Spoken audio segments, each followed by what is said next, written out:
and then bend. There you go. I bring it up, I grab, and then you grab.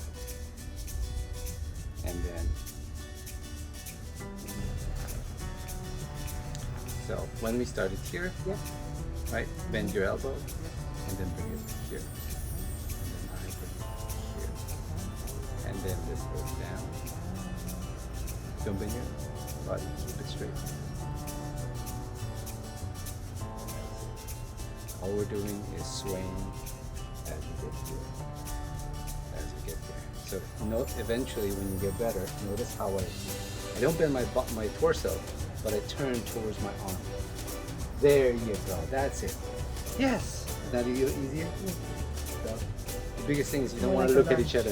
It's more like a lunge. Because if you're doing this, Yes. it's very crazy. exactly. So you're going here to the side and here. Oh, yeah, it's like so dancing, much better. right? So Yeah. you breathe and breathe. Now, if you give me some resistance, when I turn, I'm stronger. When you turn with it, I'm stronger than you. So not stronger than you, but I you have more force. Yeah. So like push up. What you're gonna do is bend your knee, right? And you're just gonna sweat. Don't bend like this. Bend like that. Just do this. Like that. So push down this arm. There you go. Now when we go here, you bend out here. Good.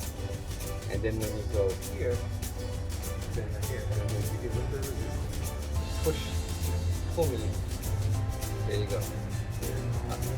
Keep me and sit inside your shoulder. Here. Exactly. Good. Good. Really well. Some resistance. For now, I'm just letting it fall.